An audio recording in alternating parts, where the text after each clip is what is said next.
channel and then you have to show me. Do you have a channel already? Yeah. Really? How's it doing? I haven't posted a full long form video Shorts? in 8 months. Oh yeah?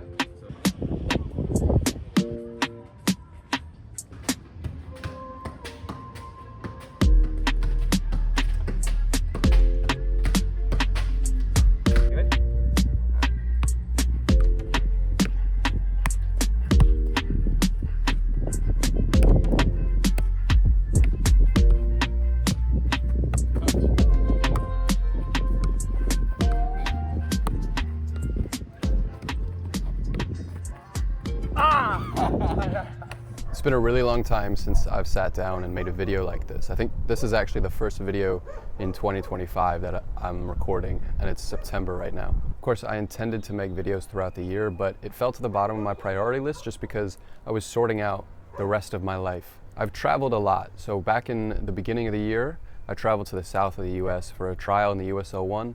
That didn't work out. Also in the beginning of the year, I traveled to Ireland and I had nothing to go off of. No leads, no agents, no clubs, nothing.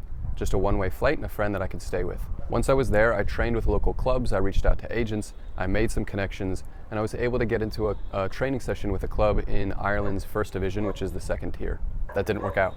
But when I go and take risks like that, I find that life has a way of showing me that I'm on the right path. For example, when I got to my gate to board my flight to Ireland, I see my family friend, lifelong friend, sitting down there at that same gate, ready to go to that same flight to Ireland. And he lived there, so he was able to show me the ropes for public transportation and help me get on my feet once we landed. And I've experienced things like that many times when I'm doing something scary and unfamiliar. By February, I had spent a lot of time traveling and a lot of money, and I was back to square one with no club. The next thing I did was move to Philadelphia, and I had just started a new remote job, so that was helping me save some money, and I found a local UPSL club to train with and stay fit. And that's all I did for the next few months. I kept my head down, I kept networking, I was working, saving up money, and staying fit. During about May or June time, I specifically started targeting Jamaica because I'd already played in Puerto Rico, so I played in the Caribbean, and I figured it would be a good next step to target a bigger market. Eventually, I made the right contacts, got in front of the right coaches who knew people in Jamaica, and I was able to arrange a connection, so I booked a one-way flight to Kingston, and I showed up here with just that one connection and no clubs particularly interested in me.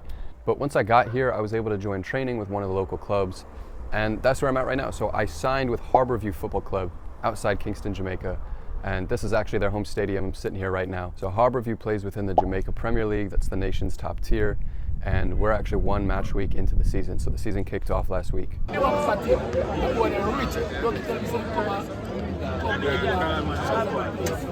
Besides a general life update, I'm going to make the main theme of this video what it takes to survive free agency. Now, surviving free agency is tough in every way, but for me, it's toughest on my mental. And I won't speak for every footballer, but including myself and other players that I've talked to, I think that the mental component of this life is the hardest component, harder than anything tactical, anything physical, technical, talking about fitness, going to the gym consistently.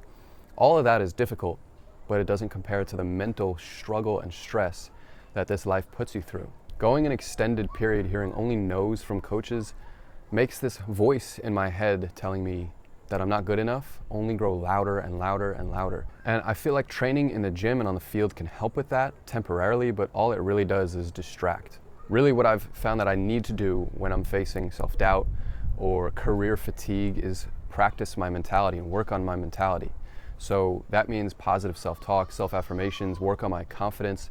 I feel like practicing these skills, these thinking skills, and working on my mentality is as important, if not more important, than practicing my skills with the ball or working on my fitness or any other part of the game. So one of my goals for this season is to really be consistent working on that mentality, on that mental aspect, that part of the game, both because I'll be happier and also because it'll help my performance. It's a long season, so we'll see how I fare. The last bit I'm going to do is a really quick tour of the stadium, and actually where I'm living right now is inside the stadium, just downstairs. So I'm going to show you where I'm living.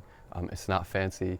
This is part of the struggle that I'm talking about that I have to deal with, that players have to deal with. When you go overseas to play, you're usually not going to have the most comfortable living conditions. So you'll see what I mean. This is our home stadium, and you could tell the grass looks very long and uneven in certain parts. There's some dirt patches. So we're not using our home stadium at the moment. Our home games are being played over by the National Stadium in Kingston. And as the name of the club suggests, this is right outside the stadium, so we get a nice view of the harbor. This is the changing room and also where I shower.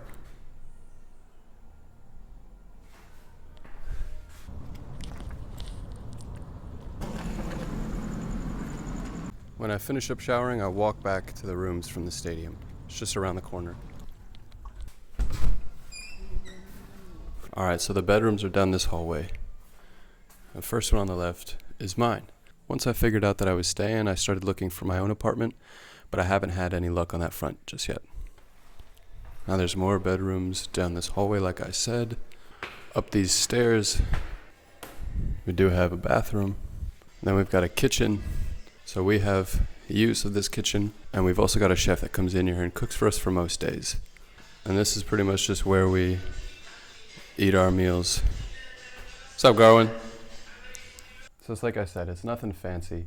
It's hot at night. There are mosquitoes biting my legs while I'm sleeping, but that's just the nature of the business. I gotta be comfortable being uncomfortable. I still have to wake up in the morning, and I still have to show up for training, and I still gotta perform. Which reminds me, I've got a double session tomorrow. We're starting bright and early at 6:30. So I'm gonna get some rest, and I'll see you on the next video.